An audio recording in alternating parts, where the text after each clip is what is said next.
You don't deserve to wear something that expensive. Celeste Rowan grabbed the waitress's elegant evening dress with both hands and ripped the fabric apart before anyone could react. Gasps echoed across the ballroom as expensive silk tore from shoulder to waist. Several guests instinctively lifted their phones, while others laughed behind polite smiles. Hazel quietly held the torn dress together without saying a word. Then a cold voice cut through the silence. Take one more step toward my wife, and you'll regret it for the rest of your life. The ballroom remained frozen. Not because someone had shouted, not because security had intervened, but because every influential guest recognized the man who had just spoken. Dante Vascari walked forward with measured, unhurried steps.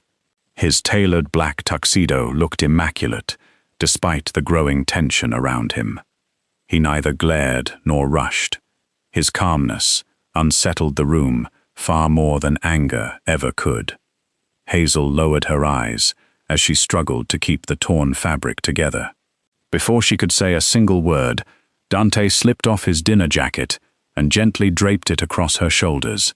The expensive wool settled around her like a shield, hiding every tear Celeste had left behind. His fingertips briefly brushed Hazel's arm. "Are you hurt?" he asked softly.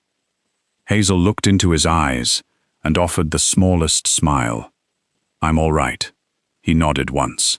Only after making certain she was comfortable did he slowly turn towards Celeste Rowan.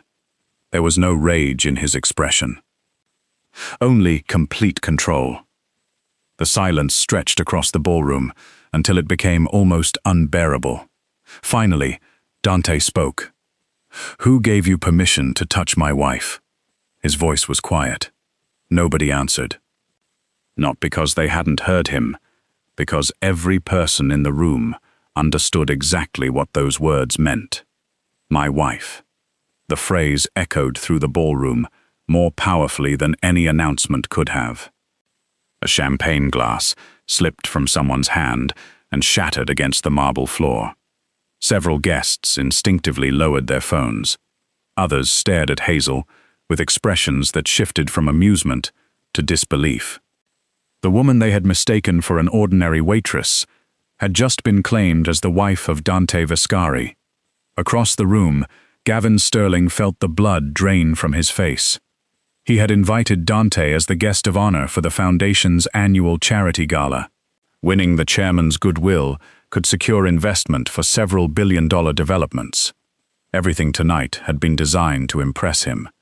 Instead, his own girlfriend had publicly assaulted Dante's wife. Gavin forced a smile that looked painfully unnatural. "There must be some misunderstanding," he said carefully. "I'm sure Celeste never intended." Dante raised one finger. Gavin immediately fell silent. The gesture contained no aggression. Yet it carried the effortless authority of a man accustomed to being obeyed. Dante's attention returned to Celeste. She still stood in the center of the ballroom, though the confidence that had filled her moments earlier had vanished. Her hands trembled almost imperceptibly. "You," she whispered, "you're really his wife?" Hazel answered before Dante could. "Yes, nothing more. No dramatic speech. No accusation. Only one simple word spoken with quiet dignity." Ironically, that calm confirmation unsettled the audience even more than outrage would have. The room suddenly replayed the last few minutes in collective memory. The mocking laughter, the cruel comments about Hazel's body, the ripping sound of expensive fabric. Every witness realized they had stood by while an innocent woman was humiliated. No one wanted to meet Dante's eyes. Near the entrance, members of the Foundation's organizing committee exchanged anxious glances. Even the musicians had stopped playing, their instruments hanging motionless in their hands. For the first time since the gala had begun, Gavin understood something no amount of wealth or influence could change. The evening no longer belonged to him. It belonged to the quiet woman everyone had underestimated, and to the husband who had never needed to raise his voice to command an entire ballroom. For several long seconds, no one moved. The grand ballroom, which had buzzed with polished conversations and carefully rehearsed laughter only moments before, had become unnaturally quiet. Every guest seemed reluctant to breathe too loudly, as though even the slightest sound might draw Dante Vascari's attention. Then an elderly gentleman near the front frowned. He leaned toward the woman beside him and whispered, "Wait, I know her." His companion looked puzzled. "The designer?" "No, not the designer." He studied Hazel more carefully, before his eyes widened. "The volunteer." His words spread through the nearby guests like the first ripple across still water. "The volunteer?" Another businessman blinked in disbelief. "No, that can't be right." "It is," replied a woman who had attended nearly every Vascari Foundation charity gala over the past decade. "She's been here every year." Someone from the foundation's event committee nodded immediately. "3 consecutive years," another organizer quietly added. "She always requested the same assignment. Guest hospitality." A wave of confusion swept through the ballroom. Hazel Mercer, the internationally respected hospitality interior designer whose projects had transformed some of the country's most luxurious hotels, had voluntarily spent 3 years greeting guests, serving refreshments, arranging seating cards, and helping elderly donors find their tables. Without telling anyone who she was, without introducing herself, without asking for recognition, one billionaire suddenly laughed, not out of mockery this time, but complete embarrassment. "Oh my goodness!" Several guests turned toward him. He rubbed the back of his neck. "Last year," he paused before groaning, "I asked her if the chocolate soufflé could be a little warmer." A few people chuckled despite the tension. Another investor raised his hand sheepishly. "I asked her where the restroom was. I remember apologizing because I thought she looked too elegant to be working the floor," a retired ambassador admitted. "And she smiled," someone else added. "She walked my wife all the way across the ballroom because her heels were hurting." The memories kept surfacing, one after another. Each story made Hazel appear even more extraordinary. A hotel owner laughed at himself. "I spent 20 minutes explaining hospitality management to her." His friend stared. "You gave hospitality advice to one of the country's best hospitality designers?" The man buried his face in one hand. "I'd appreciate it if nobody repeated that story." Even Dante allowed himself the faintest smile. The atmosphere shifted ever so slightly. Not away from the humiliation Hazel had endured, but toward the growing realization that genuine kindness often passed unnoticed simply because it wore no title. A member of the foundation staff stepped forward. "I can confirm everything." She looked directly at Gavin before continuing. Mrs. Mercer always refused VIP treatment. She insisted on wearing the standard volunteer badge. She even stayed after midnight helping us stack chairs when everyone else had gone home. Several organizers nodded immediately. And every year, she declined media interviews. She never allowed photographers to identify her. Most of us didn't even know she was married. A reporter lowered his camera. "So, all this time, no one knew?" The staff member smiled softly. She wanted it that way. Across the room, Gavin felt his carefully crafted image of the evening collapsing piece by piece. The gala had been marketed as a celebration of generosity. Yet the audience now realized the person who had quietly embodied that ideal for 3 years had been mistaken for someone unimportant simply because she was serving drinks instead of standing on the stage. Celeste shifted uneasily. She had built her reputation on appearances, luxury labels, perfect photographs, exclusive guest lists. Yet the woman she had dismissed as ordinary had earned the admiration of the foundation without ever asking for applause. For the first time that evening, Celeste found herself surrounded not by supporters, but by disappointed faces. Hazel, meanwhile, remained exactly as she had always been. She thanked a nervous volunteer who handed her a glass of water. She smiled at the elderly donor whose hands were trembling. She even reassured a young waitress who looked terrified that she might lose her job because of the commotion. Watching her, more than one guest realized an uncomfortable truth. Status could command attention. Money could purchase influence. Power could silence a room. But character revealed itself only when no one believed you were important. As whispers continued to ripple through the ballroom, Dante gently guided Hazel to a quieter corner near the grand staircase. The orchestra remained silent, the musicians waiting for someone to decide whether the evening could continue. Hazel adjusted the jacket resting on her shoulders. "I didn't expect tonight to end like this," she said quietly. Dante looked at her torn gown before meeting her eyes. "Neither did I." His voice carried neither anger nor pity, only concern. The sight stirred a memory that had first made him fall in love with her years earlier, long before their secret marriage, before international awards, before billion-dollar projects. Hazel Mercer had been a young designer, struggling to establish her reputation. Her parents had never been wealthy. Her father restored historic buildings. Her mother volunteered at community shelters, teaching families how thoughtful spaces could bring dignity even during difficult times. From childhood, Hazel heard the same lesson repeated countless times. If kindness depends on who is watching, it isn't kindness. Her mother often added another. The easiest people to respect are the powerful. The people who reveal your character are those who have nothing to offer you. Those words quietly shaped Hazel's entire life. When her career finally flourished, reporters often asked why she rarely attended glamorous industry parties. She always answered with the same gentle smile. "I prefer meeting the people who actually use the spaces I design." Luxury hotels hired her because she understood elegance. Guests loved her work because she understood comfort. She believed beautiful rooms were never created merely to impress wealthy visitors. They were created to make every person entering them feel welcomed. That philosophy earned her awards, but it also kept her grounded. Then Dante entered her life.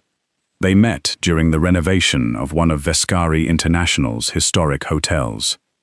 Unlike everyone else, Hazel had no idea who he truly was. She knew only that he represented the investment company funding the restoration. She treated him exactly as she treated every client.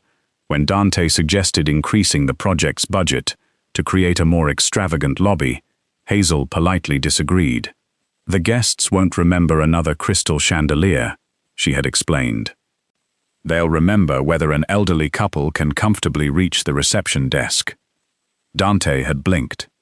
No consultant had ever challenged him so calmly. Instead of discussing prestige, she discussed people. Instead of luxury, she discussed kindness. That afternoon lasted nearly 4 hours. By the end of the meeting, Dante realized he had spent more time listening than speaking. It was an unfamiliar experience. One he unexpectedly enjoyed. Months later, when he finally confessed his feelings, Hazel asked him only one question. "If nobody knew your name, who would you be?" He had thought about that question for days. When he answered honestly, she smiled. That smile became the beginning of everything. After their wedding, Dante quietly offered to announce their marriage publicly. It would have made Hazel one of the most recognized women in the country overnight. Magazine covers, exclusive interviews, luxury endorsements. Every opportunity imaginable. Hazel declined every one of them. "I already have a name." She reached across the dinner table that evening and squeezed his hand. "I don't want people opening doors because I'm your wife. I want them opening doors because I earned the key myself." Dante had never admired anyone more. He knew countless people who chased influence. Very few walked away from it willingly. So they made a promise together. Their marriage would remain private.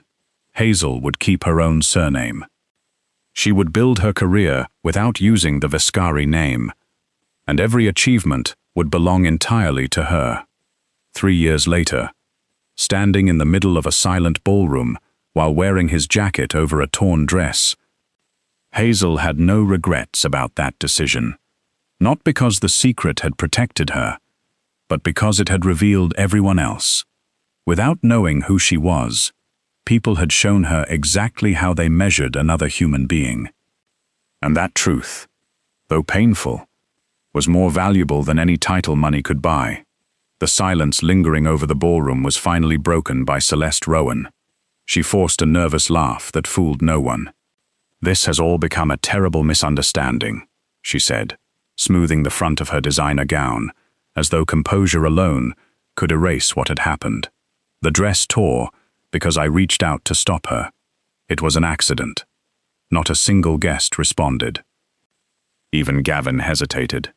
He wanted desperately to support her version of events, yet he had watched enough to know how fragile that explanation sounded. Celeste noticed the uncertainty spreading across the room. She straightened her shoulders. "Everyone is acting as though I attacked someone. I merely touched the fabric. Expensive dresses sometimes tear." A murmur swept through the audience. Someone quietly whispered, "That's not what I saw." Another guest nodded. "I heard what she said before she grabbed Hazel." Gavin stepped forward with a practiced corporate smile. "Perhaps we should avoid embarrassing anyone further. Tonight is about charity." His words were polished, diplomatic, designed to redirect attention. Before anyone could respond, the foundation's director spoke from the control table. "I'm afraid that's no longer possible." Every head turned. The elderly director looked deeply troubled. "Our ballroom security system records every public area." He glanced toward Dante. "Chairman Vascari, with your permission." Dante simply inclined his head. The lights dimmed. A large projection screen descended behind the stage. Within seconds, the security recording appeared. There was no dramatic music, no edited footage, only the quiet truth captured by a ceiling camera. Guests watched Hazel carrying a tray of champagne with her usual calm grace.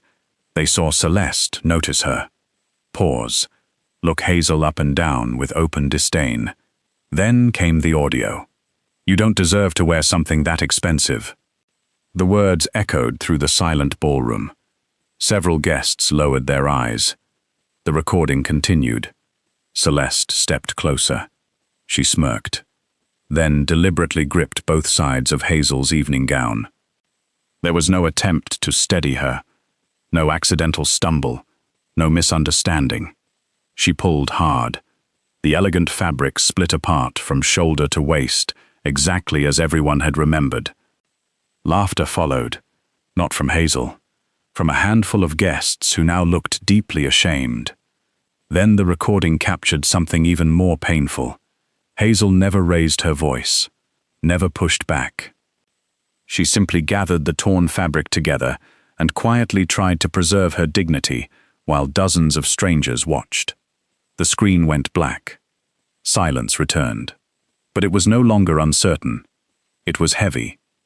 Final. Irrefutable. Celeste's face drained of color. She opened her mouth, closed it, opened it again. No explanation came. There wasn't one. A woman seated near the front slowly stood. She was the chairperson of one of the city's largest charitable foundations. "I have spent 20 years asking people to donate with compassion." She looked directly at Celeste. "And tonight you reminded us that generosity without kindness is only another performance." One by one, other guests nodded. An internationally known fashion editor sighed. "I admired your taste." She shook her head sadly. "I mistook elegance for character." The words struck harder than any insult. Celeste had spent years building an image of flawless sophistication. That image was now collapsing under the weight of her own behavior. Meanwhile, Gavin felt the disaster slipping completely beyond his control. Every major investor in the room was watching. Journalists had stopped taking glamorous photographs and were instead documenting uncomfortable expressions. The gala that was supposed to elevate his company's reputation was becoming an unforgettable lesson in public accountability. He stepped toward Dante. "I sincerely apologize for what happened. I assure you, this doesn't reflect our organization's values." Dante regarded him calmly. "It reflects the values that were tolerated." The sentence contained no anger, only truth. Gavin lowered his head, because he knew Dante was right. He had overlooked Celeste's cruelty for years whenever it benefited the company's public image. Tonight, that choice had finally come due. Across the ballroom, Hazel remained astonishingly composed. She accepted a replacement shawl from another volunteer. She quietly thanked the foundation staff for their kindness. She neither demanded justice nor celebrated Celeste's humiliation. Watching her, many guests realized something profound. The woman whose dignity had been torn apart only minutes earlier still possessed more grace than the people who had judged her. No one applauded. No one spoke. The enormous ballroom seemed suspended between embarrassment and expectation, every guest wondering what Dante Vascari would do next. Most of them expected power, some expected punishment. A few even anticipated the cold efficiency for which the Vascari name was quietly feared throughout the city. Instead, Dante reached for the microphone resting on the podium. He neither looked at Celeste nor Gavin. His attention remained on Hazel. For a brief moment, he simply admired the woman standing beside him. Despite the torn gown, despite hundreds of eyes fixed upon her. She continued, thanking volunteers who nervously offered assistance. She still smiled whenever an elderly donor approached. She had not changed, not even after being humiliated in front of the city's most influential people. Dante finally began to speak. "Many of you believe tonight became memorable because of what happened a few minutes ago." He paused. "I disagree." The room listened in complete silence. "What happened tonight merely revealed something that has existed for years." His gaze swept slowly across the audience. "You admired this foundation's charity galas. You praised the warmth, the elegance, the hospitality, the feeling that every guest, regardless of wealth or influence, was genuinely welcome." Several long-time donors nodded unconsciously. Those details had always distinguished the Vascari Foundation from every other charity event in the city. Dante smiled softly. Very few people ever asked who created that feeling. He turned toward Hazel. "My wife did." A ripple of surprise moved through guests who had assumed Hazel merely volunteered at the events. Dante continued. "For the past 3 years, Hazel has quietly designed the guest experience behind every major foundation gala. She redesigned traffic flow so elderly donors never had to stand in long lines. She reorganized seating so first-time guests would never feel isolated. She worked with chefs to ensure guests with allergies received the same elegant service as everyone else." He looked around the ballroom. She personally trained volunteers to greet every visitor with the same respect. Whether they donated $10 or 10 million. Several members of the organizing committee wiped away tears. Everything he said was true. Yet Hazel had insisted they never mention her contribution publicly. Dante continued. "Many luxury designers compete to create beautiful rooms. My wife designs how people feel inside those rooms." The sentence settled gently over the audience. Its simplicity carried more weight than any business achievement. The foundation director stepped onto the stage. "I would like to add something." Dante nodded respectfully and stepped aside. The elderly man faced the guests. 3 years ago, Mrs. Mercer gave us one instruction. He unfolded a small notebook he always carried. I wrote it down because I believed it summarized everything charity should represent. He adjusted his glasses before reading aloud. If our guests remember the flowers. We decorated well. If they remember how people treated them, we succeeded. The ballroom became perfectly still.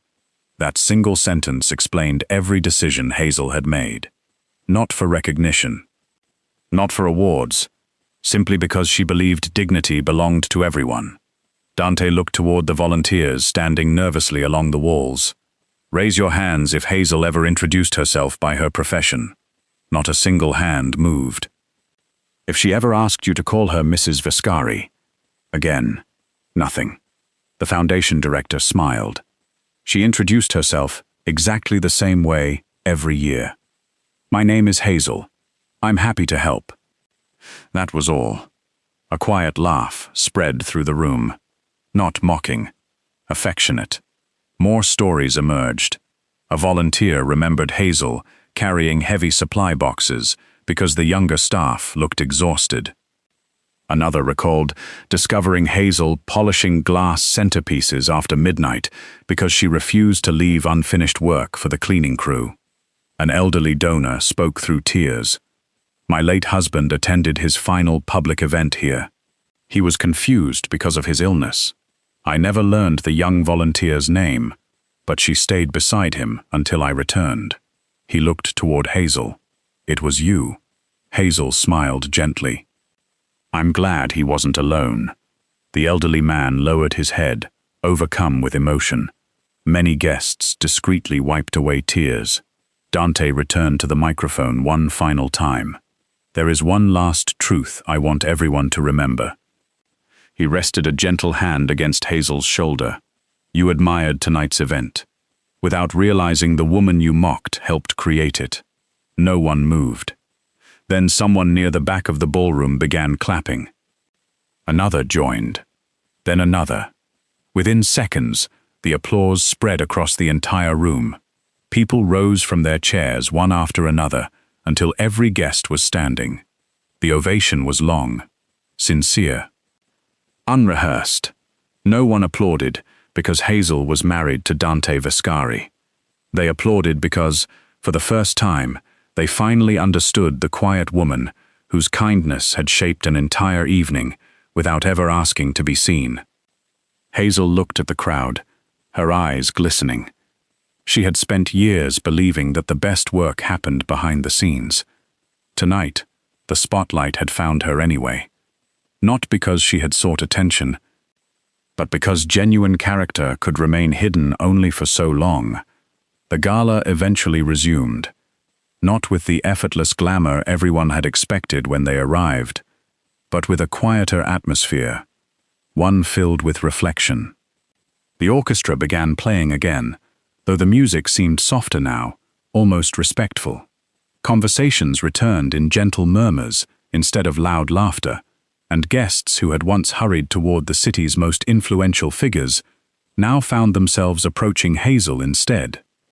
One by one, without cameras, without reporters, without seeking attention. An elderly woman who had donated to the foundation for nearly 20 years stopped in front of Hazel. I owe you an apology. Hazel smiled kindly. You don't owe me anything. I do. The woman lowered her eyes. I watched what happened. I should have spoken sooner. Hazel reached out and gently held her hands. You spoke now. Sometimes courage simply arrives later. The woman's eyes filled with tears. Thank you for giving me that kindness. Nearby, several volunteers gathered around Hazel. Some looked guilty. Others embarrassed. A young waitress nervously approached with a neatly wrapped package. We found another evening dress in the wardrobe. I know it isn't as beautiful as yours, but we hoped you'd accept it. Hazel looked at the shy young woman and smiled. I'd be honored. Instead of disappearing into a private suite reserved for VIP guests, she changed in the same volunteer dressing room she had used every year. The room was small, crowded, filled with garment racks, coffee cups, sewing kits, and exhausted staff members, exactly where she felt comfortable. When she stepped back into the ballroom, Wearing the simple replacement gown, applause quietly broke out again. Not because the dress was expensive. It wasn't. But because everyone understood that Hazel herself had always been the evening's greatest elegance. Hours later, after the final guests had departed, the ballroom looked entirely different. Fresh flowers were being collected. Candles were extinguished one by one. Volunteers folded tablecloths while the cleaning crew prepared to work through the night. Despite everything that had happened, Hazel rolled up the sleeves of Dante's jacket and began stacking decorative menus. Dante watched from a short distance before walking over. "You know," he said with an amused smile, "I'm fairly certain no one would complain if the chairwoman's wife skipped cleanup tonight." Hazel laughed softly. "I'm not the chairwoman's wife. I'm yours. And neither title excuses me from helping." He shook his head with quiet admiration. "You've just received a standing ovation from the most influential people in the city." She lifted another stack of menus. "They still need to be packed." A volunteer passing nearby smiled to herself. Some people inspired others without ever realizing it. Later that night, the city lights shimmered beneath the windows of the Vascari penthouse. For the first time all evening, silence belonged only to the two of them. Hazel stood on the balcony, wrapped in a light blanket, while Dante handed her a warm cup of tea. Neither spoke immediately. The events of the evening still lingered between them. Finally, Hazel broke the silence. "Do you ever wonder if we made the wrong choice?" Dante looked at her. "About what?" "Keeping our marriage secret." She traced a finger around the rim of the cup. "If people had known, perhaps tonight never would have happened." Dante leaned beside her, gazing at the sleeping city below. "You're right." She looked at him, surprised by the answer. He smiled gently. "It wouldn't have happened." A brief pause followed. "But then, we would never have learned the truth." Hazel remained quiet. Dante continued. "Tonight answered the question we've carried for 3 years." "What question?" He turned toward her completely. "Whether people respected you, or simply respected the Vascari name." His voice remained calm. "They showed us exactly who they were." "Before they discovered who you were," Hazel thought back to the evening, to the laughter, the whispers, the volunteers, the donors, the apologies, the standing ovation. Everything had changed, only after the truth became known. Yet something else had remained unchanged. Her own choices. She had still greeted every guest warmly, still comforted frightened volunteers, still thanked the people helping her.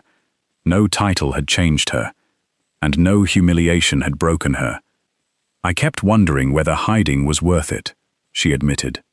Dante reached for her hand. "You were never hiding.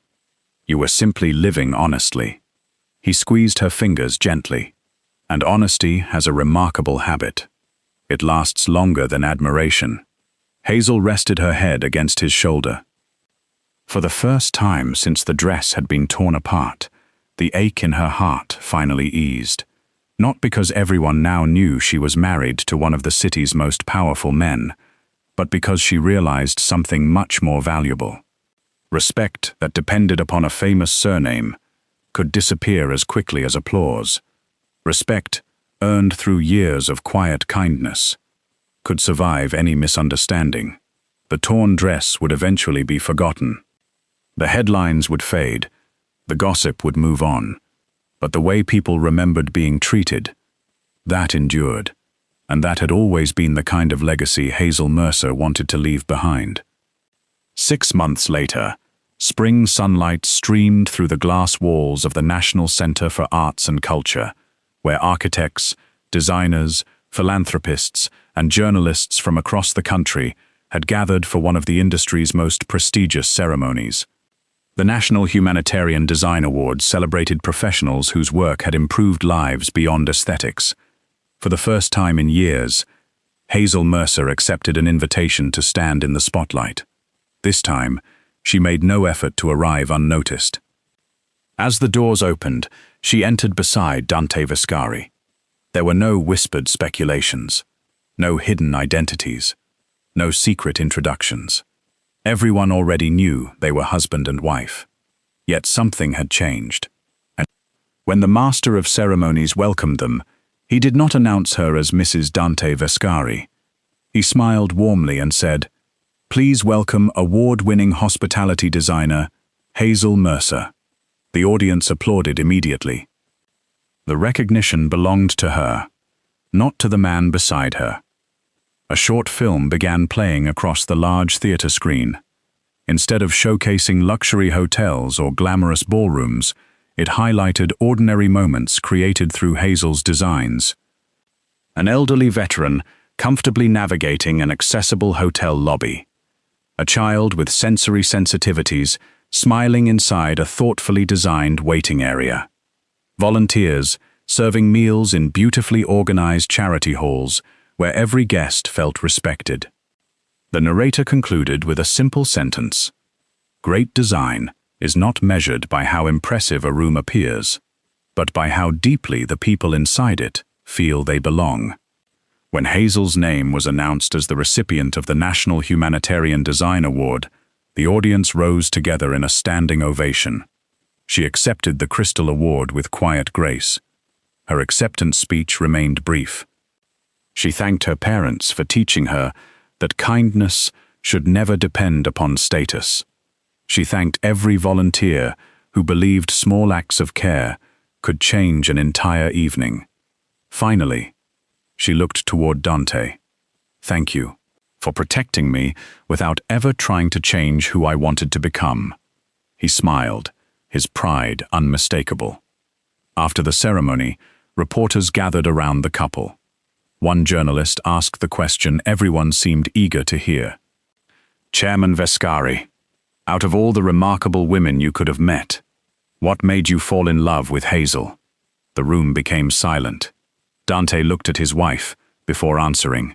"When we first met, she had no idea who I really was."